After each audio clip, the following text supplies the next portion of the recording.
manito de un farolito de hierro. Señora chichera, no me dejes sin chicha roja todo el invierno. Señora chichera, señora chichera, señora chichera, señora chichera.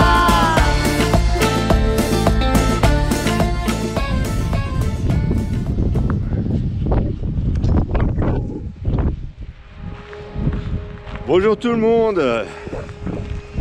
Mercredi 22 février 2023. Déjà je commence par souhaiter une bonne fête aux Isabelles. Françoise et moi parcourons l'ouest de l'Amérique du Sud pendant plusieurs mois et en nous déplaçant principalement en bus. Nous venons de passer 9 jours à El Chaltén, dont 4 jours en randonnée que je vous invite à regarder. Et là nous nous dirigeons à El Calafate. El Calafate, ce n'est pas très loin d'El Chaltén, c'est environ à 3 heures de bus. Nous avons vraiment aimé El Chaltén, cette petite ville. On sent qu'il y a du monde, mais c'est aéré. Il y a des belles petites maisons en bois. Ça sent vraiment la montagne. Et puis cette ambiance de randonneur, on aime beaucoup, hein. On en voit à tous les coins de rue. En plus de ça, on a eu de la chance. On a eu pratiquement que du beau temps. Bon, beaucoup de vent, parfois un peu de froid, mais quand même beaucoup de soleil. Yes, and how many times can a man turn his head and pretend that he just doesn't see? The answer, my friend, is blowing in the wind. The answer is blowing in the wind.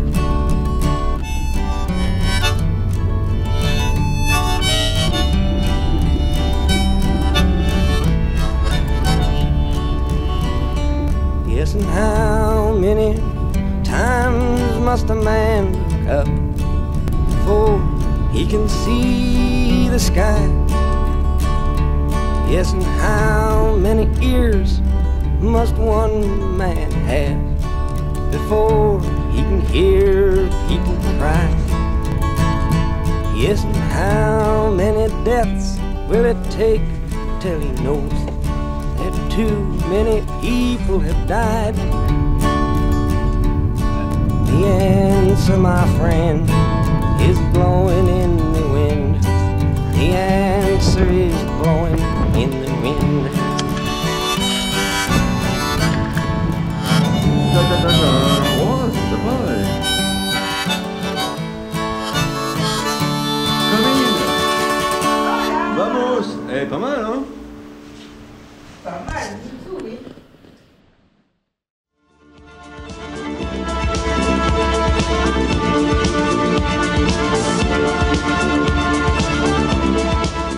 Après les chutes d'Iguassou, nous allons voir un autre endroit incontournable de notre voyage en Amérique du Sud, le Perito Moreno. Son nom vient de l'explorateur Francesco Moreno qui n'a jamais vu ce glacier. C'est le plus connu de Patagonie. Il fait 14 km de long et 4 km de large pour 60 mètres au-dessus du niveau du lac. Allez, c'est parti. Donc vous voyez là-bas, il y a un bâtiment avec des toilettes, il y a un restaurant, il y a une boutique de souvenirs bien sûr. Et puis là, il y a des passerelles.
pas beaucoup de pêcheurs à la mouche. Hein.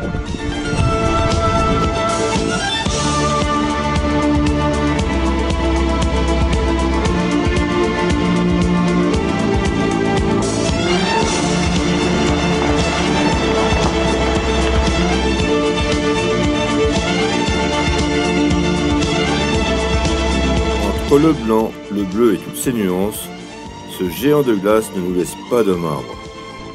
Ah, c'est vraiment impressionnant. C'est vraiment quelque chose à voir. Hein. Il est encore vivant et avance de 2 mètres par an. Parfois, nous entendons ces craquements. De temps en temps, un bloc de glace se détache. Alors tout le monde se précipite, le plus souvent avec son appareil photo.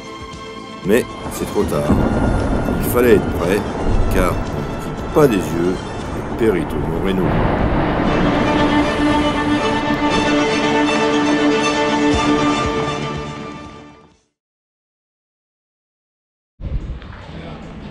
Nous venons de voir le Perito Moreno et nous allons aller à Ushuaia.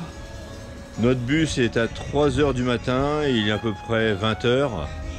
Donc en attendant, eh bien, on va manger dans une pizzeria.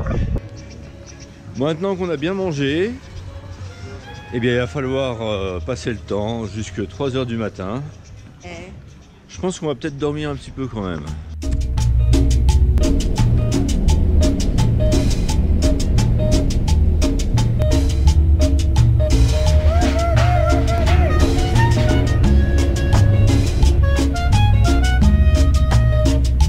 Nous traversons le détroit de Magellan qui, avec plus de 600 km, est le plus long passage naturel entre les océans Atlantique et Pacifique. Il est nommé ainsi en l'honneur du navigateur portugais Fernão de Magellan, premier Européen à l'avoir découvert et traversé en 1520. Après avoir traversé ce détroit, on arrive à la Terre de Feu.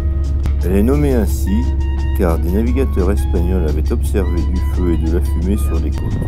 Je crois qu'aujourd'hui on va se rappeler des démarches administratives pour passer les douanes. On a déjà passé la douane Argentine-Chili, on a mis 2 heures et là on repasse la douane Chili-Argentine.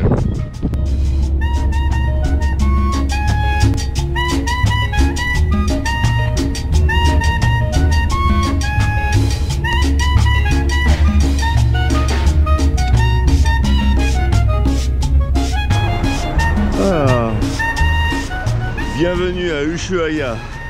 Ah, c'est pas trop tôt. Nous sommes au bout de la terre, comme on dit ici. Première chose, manger. Deuxième chose, trouver un taxi pour nous emmener là où nous allons être logés pendant 5 nuits.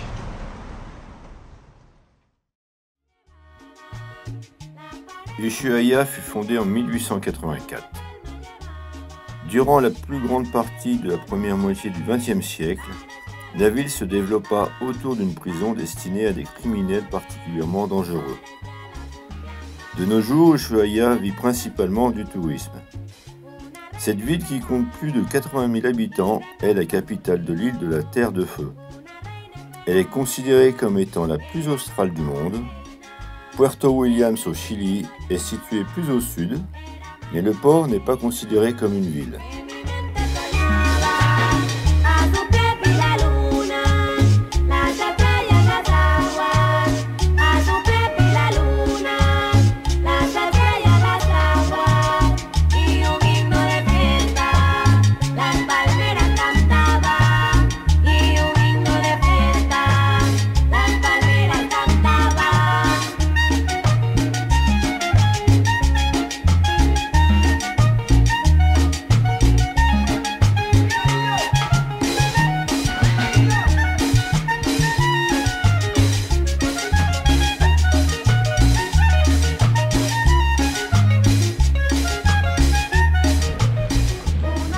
Bon ben finalement Ushuaia ça casse pas 4 pattes à un guanaco. Hein.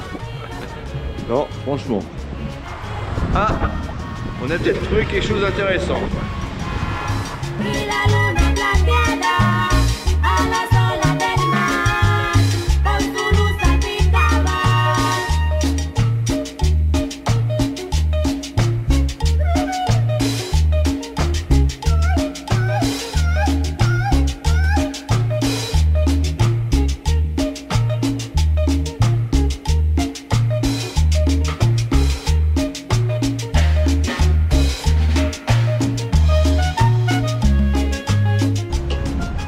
eu plein d'informations.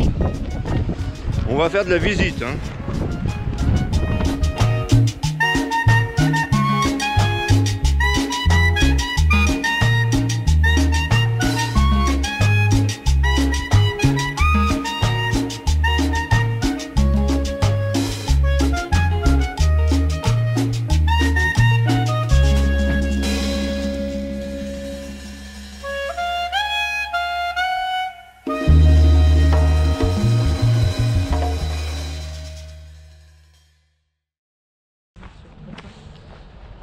Bonjour tout le monde, nous sommes le dimanche, le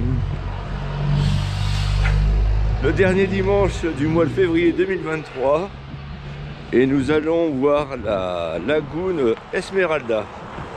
Alors, il paraît que c'est l'un des plus beaux endroits à voir autour de Ushuaia.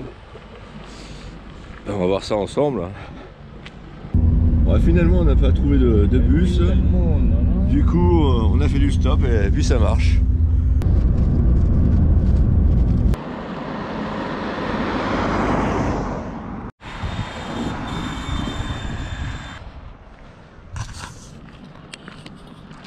On a de la concurrence. Ils font du stop aussi. J'avais lu que dans les années 40, il y a 25 couples de castors qui avaient été importés. Mais maintenant ça fait beaucoup de dégâts et c'est un gros problème.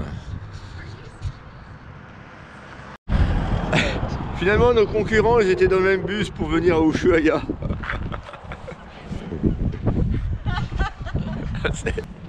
Une règle dans l'autostop, c'est les premiers arrivés, les premiers servis.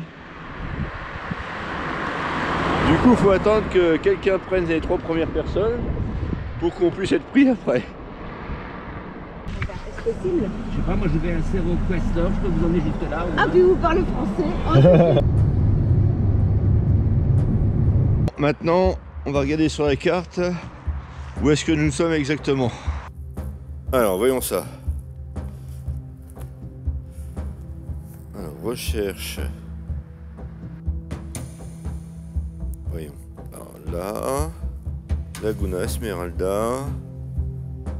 Et nous sommes ici.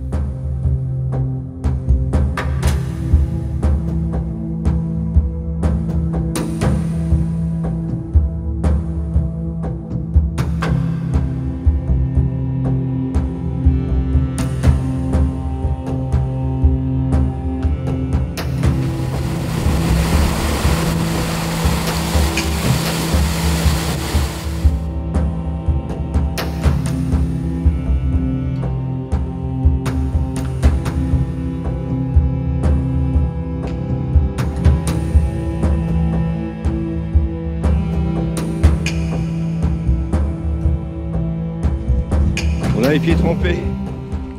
On marche sur de la tourbe. La tourbe, c'est une matière spongieuse qui retient beaucoup l'eau. Et on s'enfonce dedans et bien sûr, les pieds sont mouillés à force.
Ah, c'est joli, oui. Ah, bah, ça vaut le coup. Hein.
Nous sommes arrivés à un barrage qui n'a pas été fait par les êtres humains, mais par les castors.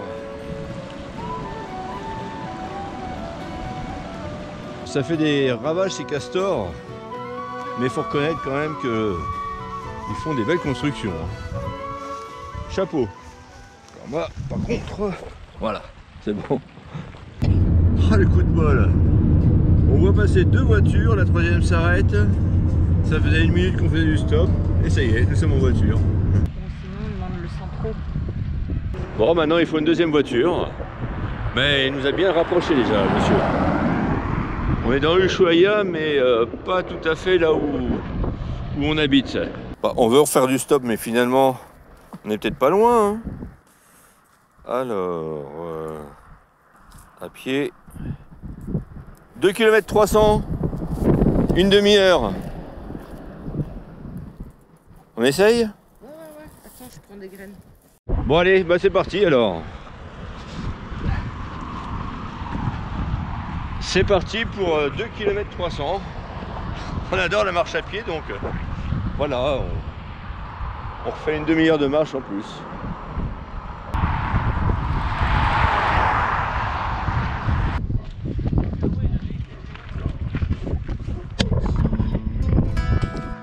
Bonjour tout le monde, nous sommes le dernier lundi du mois de février 2023 et nous allons visiter le parc national d'Ushuaia. Pour tous ceux qui veulent visiter le parc, sachez que le parc est payant à partir de 8h30 et tous les services de bus du centre-ville se débrouillent pour arriver après 8h30 pour faire payer l'entrée du parc. Donc l'astuce, c'est de prendre un taxi. Si on est 2 personnes et plus, ben, c'est rentable.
Bonjour tout le monde. Mardi 28 février 2023. Aujourd'hui ça a été journée repos. Bon, en plus il pleuvait donc c'était très bien. Mais on a fait 2 belles randonnées hier et avant-hier. Donc on a un peu besoin de se reposer. Et là, il y a quelqu'un qui nous attend.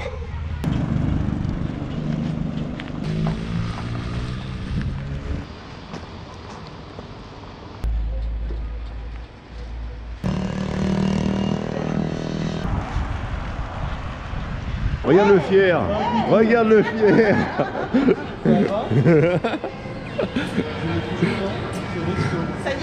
Vous l'avez trouvé, putain, je l'ai pas trouvé du tout. Hein. Vous le reconnaissez? Encore lui et toujours. On s'est connus à Bariloche, on s'est revus avec Chalten, et voilà, Et au bout du monde, on se revoit.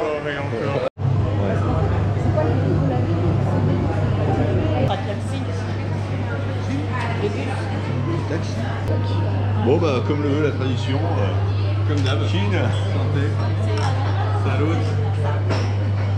Et la vôtre? Attends, je vais voir. Voilà. On laisse les affaires ici. Et maintenant, on s'en va.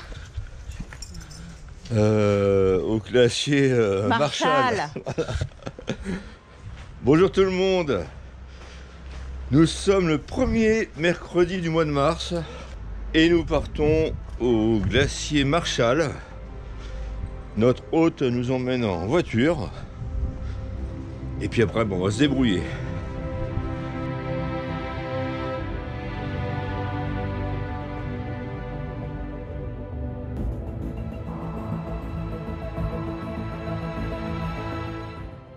Allez, c'est parti pour 3 km de montée. Et après, on verra bien.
Ah, ce qui est formidable en montagne, c'est que ça change tout le temps.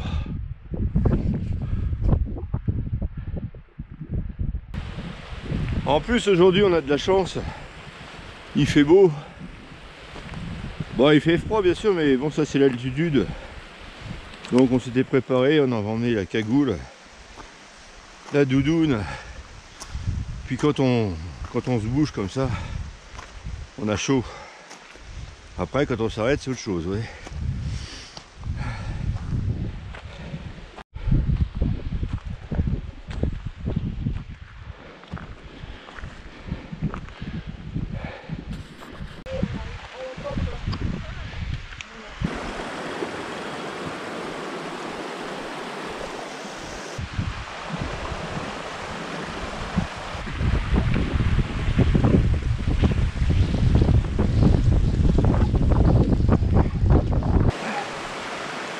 Bon, on a décidé de rebrousser chemin parce que ça devenait un petit peu dangereux.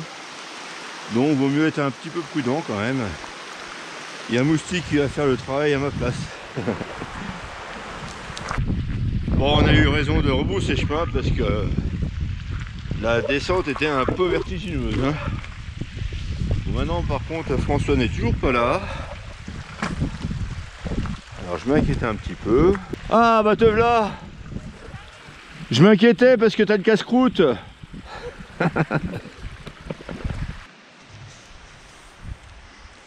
Ça fait du bien, hein. Je vais pas dire que c'est le meilleur moment, mais on l'apprécie bien. Oui.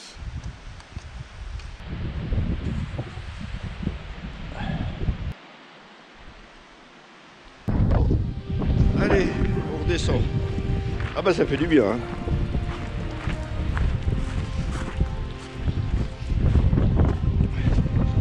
Ah, on est content de repartir parce que là c'est vraiment ça fait froid.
Ah, c'est vraiment impeccable. Il nous dépose carrément devant chez nous, enfin presque à 50 mètres. Parce que pour nous, on doit récupérer les sacs à dos. Ce soir, nous avons un bus à 3 h du matin. Nous partons pour une autre destination. À bientôt!